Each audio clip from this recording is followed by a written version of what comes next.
Yekuche tubite kumigo vadarava ghost tule kage miesigo wimugosi nova semba kali hume lisuva wipuva avana sivili akinu ugasi jega mafuva upuva tupigage sikasi ngulu vijeji gava ishida sigaya minyo pekutia sesilava pass pari padinde kuchanya kuri kutari matatizo gana vano gagubwenego mvili kwimba vana vabite kiba tufare masambi kuliko sindilisa utupesa kutugimbi siku so siringa seu ya si sewiraga mpaka wewa vina tukukabuse.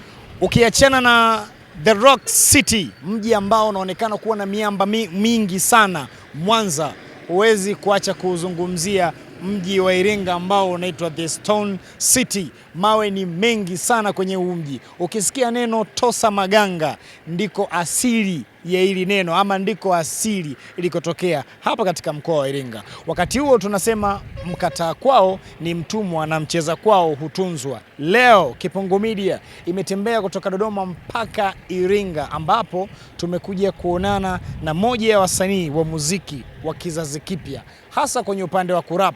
Anaitwa Maboki. Yeye ana staili ya peke yake ambayo ameweza kuinvent na imekuja kuclick kwa namna moja au nyingine, kama vile ambavyo wasanii wengi wamekuwa kila mtu akitafuta njia yake kwamba anakuja kuimba kwa namna gani ama anakuja kuchana kwa namna gani. Basi Maboki pia naye ametafuta staili yake ambayo anaitumia kwenye upande wa kufikisha ujumbe kwa jamii, lakini pia kuifurahisha jamii. Maboki anatumia lugha ya Kihehe ambayo ni lugha ya kikabila. Kwa namna moja au nyingine imekuwa ni ngumu sana kwa vijana kama yeye kukubali kufanya hicho kitu, lakini kwa upande wake imekuwa ni rahisi, na kwa namna moja nyingine tunapozungumza hivi sasa hivi ameshaenda kwenye interviews na media kubwa, ameshaenda kwenye interviews nyingi sana, ameshakutana na watu wengi sana.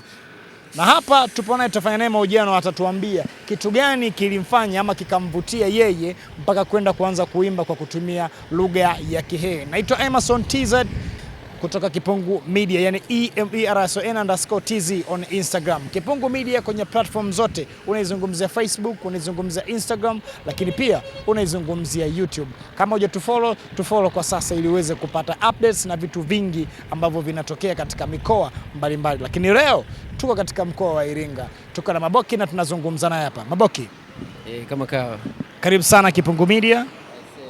Fresh sana mnyama. Bwana, hebu tuambie, umeanza lini mziki na kipi kilikuvutia wewe kuingia kwenye mziki? By the way, mziki nimeanza muda mrefu sana, way back miaka 2008, 2012. Tumekimbiza sana game, na kilicho ni inspire sana kwenye game ni kuangalia changamoto ambazo jamii inapitia. Kwa hiyo ili kuzisemea zile changamoto, nikaamua nitumie namna ya music kuzisemea changamoto ambazo jamii inapitia au jamii kwa ujumla inapitia nini, kama nizungumzie kwa njia ya muziki. Kwa hiyo historia yangu ni hiyo, kwamba muziki nimeanza miaka hiyo 2008 kipindi niko shule ya msingi mpaka 2012 sekondari mpaka leo. Na wakati unaanza muziki haukuanza kwa kuimba Kihehe, si ndio? Yeah. Ulianza katika lugha ya kawaida. Kitu gani kilikufanya wewe ukashifti kutoka kwenye kuimba kutumia Kiswahili ama Kiingereza na kuja kuanza kutumia lugha ya Kihehe? Kitu ambacho kilinifanya ni shift nitoke kwenye lugha ya Kiswahili na Kiingereza kutumia lugha ya Kihehe, cha kwanza kabisa ni uzalendo wa asili ya Iringa yetu. Unajua mimi huwa nafurahia sana kuzaliwa Iringa. By the way, nisingezaliwa Iringa ningelia sana.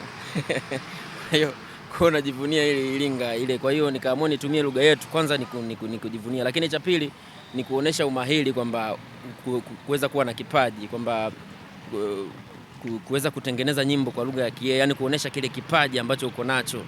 Umeshanielewa kwamba ukipiga mahesabu wasanii wengi sasa hivi wengi wanatumia AI na nini, lakini sisi tunaweza tukaonesha kwamba tunaweza tukatumia kichwa tofauti na AI. Kwa hiyo kuonesha kipaji, lakini pia ni kujivunia lugha yetu ya asili ya mkoa wa Iringa.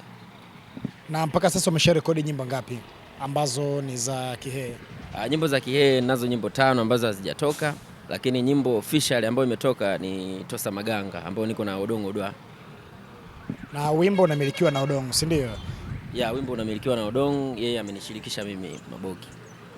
Na plani yako ni ipi sasa wakati huu umeanza kuingia, maana hii ni kama vita sasa rasmi, kwamba wewe umeamua kuchagua upande wako hasa kwa kutumia lugha ya Kihehe. Plani ipoje? Tutaendelea kutumia hii ama kuna wakati tutabadilika kwenda kutumia Kiingereza na Kiswahili? Kama ulivyosema, nimefanya interview kwenye media kubwa, lakini pia nimekutana na watu wengi sana Dar es Salaam na mikoa tofauti tofauti. Nimekuja kugundua hiki kitu watu wanakipenda, hata nikienda Dar es Salaam na mashabiki na mikoa mingine na mashabiki, lakini pia siwezi kutumia moja kwa moja nikakaza mpaka mwisho. Hapana, kuna namna nitakuwa na switch ili pia wale mashabiki ambao wanasema nina ladha nzuri lakini wanashindwa kukisikia ambacho nakizungumza. Kwa hiyo kuna muda nitakuwa nachanganya, lakini pia kuna muda nitakuwa napiga zile pure hehe ili wale mashabiki zangu ambao wanaelewa Kiswahili na Kiingereza pia nisiwapoteze. Yeah man, kwa hiyo kuna muda utafika nitakuwa nachanganya lugha.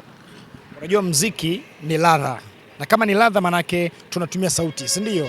Na tunatumia masikio kuusikiliza, ila pia tunatumia macho katika kuutazama. Bana, hatuwezi kuamini hivi kwa kuambiwa. Hebu tuchanie kidogo kwa hiyo lugha ya Kihehe ili tujue kama kweli bana Maboki anachana kwa lugha ya Kihehe. Yeah man. Yeah, hehe rap to the world now.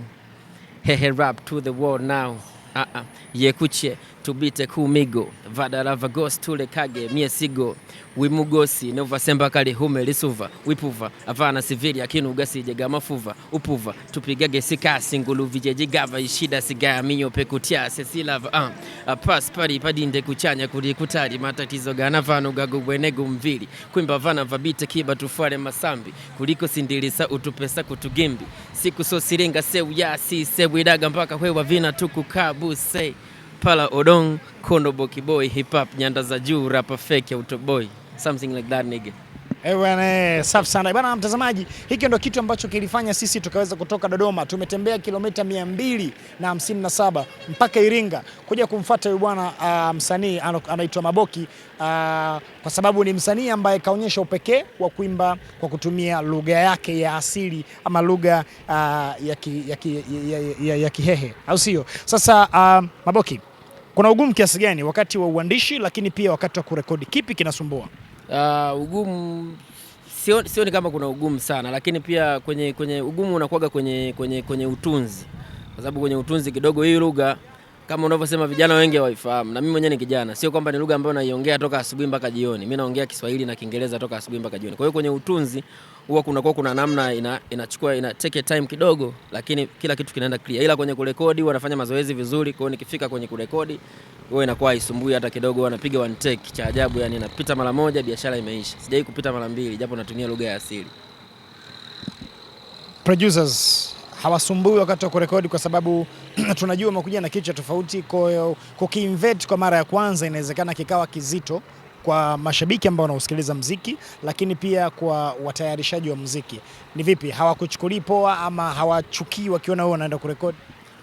By the way, nimesha rekodi na kuna ngoma fulani ya Kihehe japo haijatoka bado, niliwahi kurekodi na producer alikuwa Muha. Producer Muha, mimi napiga Kihehe lakini yeye akawa ananielekeza hapo, bwana fanya hivi, umeshanielewa. Kwa hiyo sidhani kama huwa inakuwa inasumbua, kwa sababu music is all about melody, na muziki huo unaongea lugha moja tofauti na hii lugha ambayo tunaizungumza. So hakuna ugumu wowote ambao producers walishawahi kuniletea mpaka sasa hivi. Mimi naona watu tunashirikiana na tunaongea lugha moja. Bwana hapo pandisha sauti, hapo shusha. Hawajai kuleta ugumu wote. Na hii pia Tosa Maganga, mtu aliyofanya yuko Dar es Salaam, cousin pale, hajawahi kusema chochote wala kusema inakuaje, hapana. Yeye alikuwa ni mtu ambaye anajua hapo cheza hivi cheza hivi, kwa hiyo hakuna ugumu wote ambao producers wameuleta mpaka sasa. Na umeshapata event 2-3 ambazo zimehusisha watu kutoka kwenye rika mbalimbali, ikiwa na maana kwamba vijana ambao wapo kama sisi, lakini pia wakina baba na kina mama ambao ni mama zetu, ambao naamini kwenye huu muziki ambao unaimba wao wanaweza kuwa wanavutiwa sana kutokana na kwamba umeamua kutumia lugha ya asili ya kwao. Vipi wao wanazungumza vipi baada ya kusikia ukitumia lugha ya Kihehe kuimba?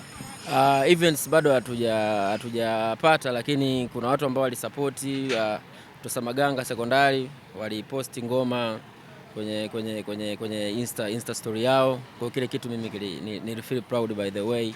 Kwa nilifurahi sana kuona Tosa Maganga wamesupporti, lakini jamii pia watu ukikutana nao wanasupport, wanakuambia kaza unachofanya ni kizuri, endelea nacho. Kwa hiyo pia hiyo ni support kubwa. So lazima watu wakupe hela, lakini wakionyesha support, wakionyesha kwamba unatakiwa ufike sehemu, wakikutia moyo, ni kitu kizuri pia. So jamii kwa ujumla ina support, lakini pia taasisi kama hivyo zimeanza kusupport kama Tosa Maganga Schools na vitu vingine.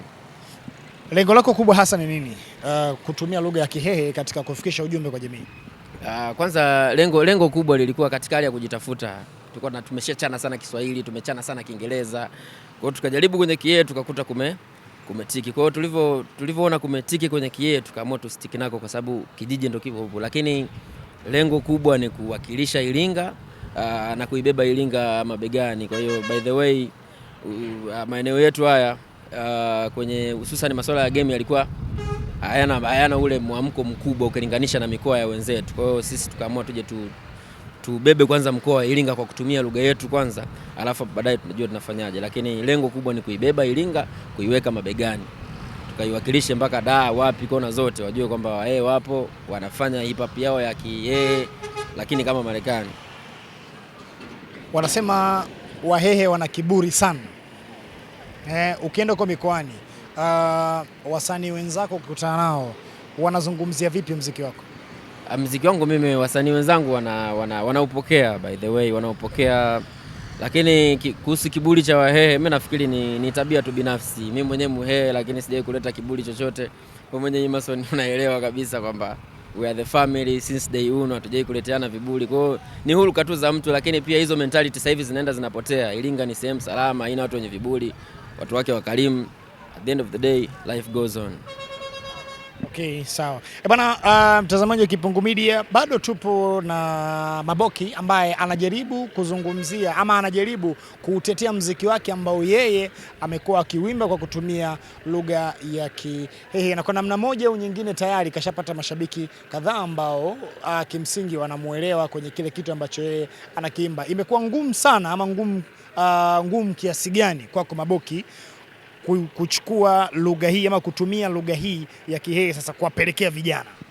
Ugumu ulikuwepo mwanzoni. Unajua unavyoanza kitu chochote ugumu unakuwepo, kwamba wale watu wa mwanzo kabisa kunisikiliza, wapo wale unisapoti, wapo wale sema jamaa sasa anatumiaje lugha ya Kihehe na nini kwenye dunia sasa hivi, lakini mimi kile kitu hakinikatisha tamaa, kwa sababu nikafikiria nikaona hapa sasa njia rahisi ya kuwakamata hawa Gen Z ni kuswitch, ni kutumia styles kali lakini lugha ya Kihehe. Kwa hiyo hata wale ambao unakuta walikuwa wanasema jamaa anaimbaje Kihehe, nilivyoanza kutumia sasa zile styles kali, makats manini, wakaona kumbe mbona Kihehe kimekaa kama Kinyamwezi, waka respect mpaka leo tuko nao, na hao wakageuka wakawa mashabiki zangu, ndo hao tena wanakuja wananitia moyo, wanasema bwana tunasonga Hehe rap to the world. Ndio maana kauli mbiu yetu tunasema Hehe rap to the kwa sababu ukipiga mahesabu unakuta kama watu kama kina Sakodi